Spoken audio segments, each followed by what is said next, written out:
Chers frères et sœurs en Christ bien-aimés, nous voici en ce premier dimanche de Carême à célébrer une fête, puisque c'est le nom de ce dimanche-là, que certains, peut-être à l'extérieur de l'orthodoxie, comprennent mal. C'est la fête du triomphe de l'orthodoxie. Je ne suis pas sûr que la plupart des orthodoxes que nous sommes soyons d'une humilité parfaite, mais le triomphe de l'orthodoxie, ça fait fort, il faut le dire. Alors le triomphe de l'orthodoxie, ce n'est pas le triomphe d'une Église qui serait extrêmement au-dessus de toutes les autres, même si nous savons, nous qui sommes orthodoxes, qu'il s'agit de la vraie foi, mais c'est le triomphe de la bataille et de la controverse des images. C'est après presque 2 siècles de tensions importantes à cheval sur le 7e et 8e siècle, c'est le terme en 787 au 7e concile œcuménique. C'est le moment où nous mettons la fin à cette controverse des images et où nous considérons que les icônes ne sont pas des choses interdites et que la bataille entre les iconoclastes, ceux qui disaient qu'il ne fallait pas d'icônes car c'était une erreur qui nous ramenait à l'époque païenne, et ceux qui étaient pour, c'est-à-dire les hésicastes, pour la plupart d'ailleurs des grands moines et des théologiens, eh bien c'est le moment où c'est clair, les icônes sont rétablies et on n'en parle plus. Et le triomphe est là parce que la vénération des icônes est quelque chose qui parle à tous les orthodoxes et qui nous porte finalement à nous rapprocher du Seigneur. Comme souvent je me permets de le faire, je vais chercher chez Lev Gillet, un moine de l'église d'Orient, et vous savez qu'il a écrit de nombreux ouvrages, pardonnez-moi, et je voudrais vous dire quelques mots de ce que dit Lev Gillet sur les icônes. Nous rappellerons ici que quelques notions fondamentales concernant les icônes. Tout d'abord, l'icône n'est pas une représentation, une ressemblance. Les nombreuses icônes modernes qui s'apparentent aux images ou tableaux de l'imagerie religieuse occidentale et qui sont d'ailleurs dépourvus de toute valeur artistique, n'ont pas leur place dans les églises orthodoxes et sont un véritable contresens. Nous n'en avons pas, nous. Parfois, on en trouve dans certaines églises orthodoxes. Vous savez, toutes ces icônes sulpiciennes qui montrent la douleur du Christ, qui montrent les gens abattus, mais qui sont des peintures très ressemblantes à l'humain, et celles des styles vénitiens en particulier, qui ont peuplé les églises du XIV au XVIIe siècle, en particulier en Occident. L'icône traditionnelle ne copie pas, ne représente pas, elle suggère, elle exprime. Ce qui est essentiel dans l'icône, ce ne sont pas les traits d'un visage.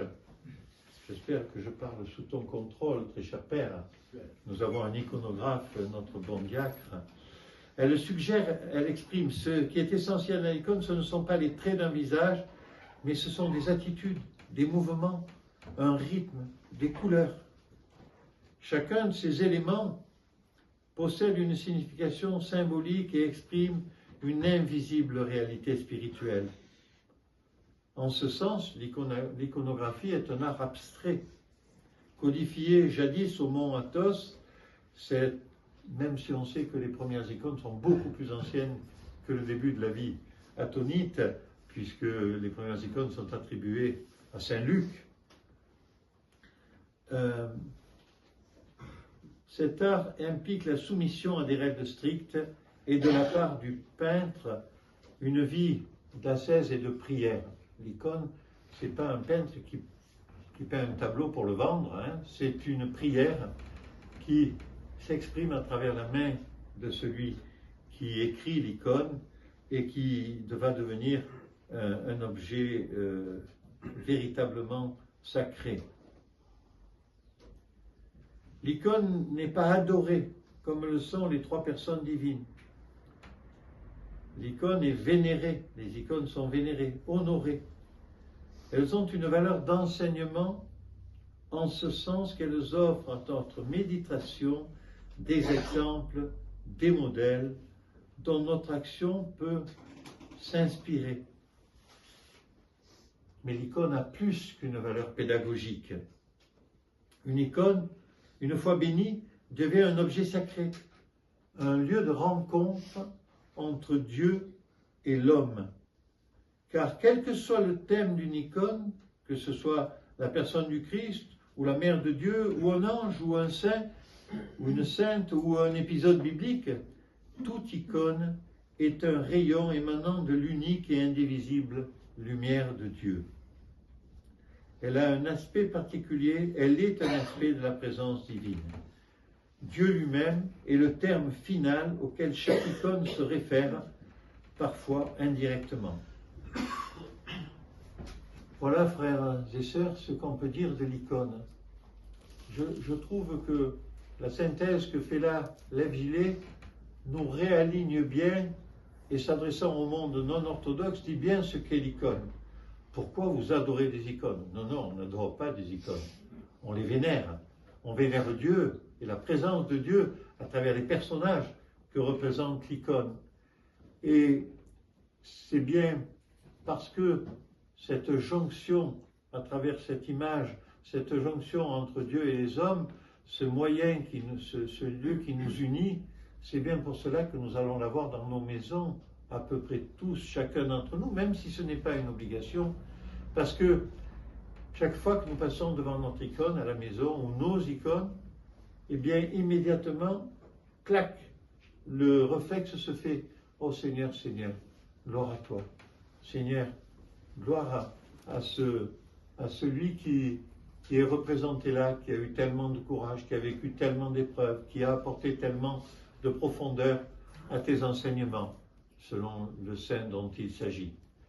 Et un peu comme, je vous le dis parfois, pendant le carême, quand nous passons à table, où nous sommes un peu déçus par une assiette qui ne correspond pas à nos habitudes et qui nous paraît moins bonne et plus frustrante, eh bien, néanmoins, lorsque nous sommes devant cette assiette, nous pensons que nous sommes en carême, nous pensons que tous les orthodoxes font le carême en même temps. Ça nous unit d'une certaine façon, et puis nous pensons au Seigneur.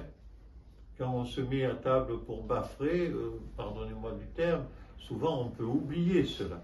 Eh bien, l'icône, elle va avoir un peu la même fonction. Elle nous unit à travers sa présence dans toutes les familles orthodoxes, souvent pour les mêmes saints, au moins généralement le Seigneur et la Mère de Dieu, et puis peut-être quelques autres. Et cette union, nous la sentons, et puis c'est cette attirance que nous avons chaque fois pour être élevés au moment où nous voyons l'icône, au moment où nous passons devant elle, et au moment où nous la prions.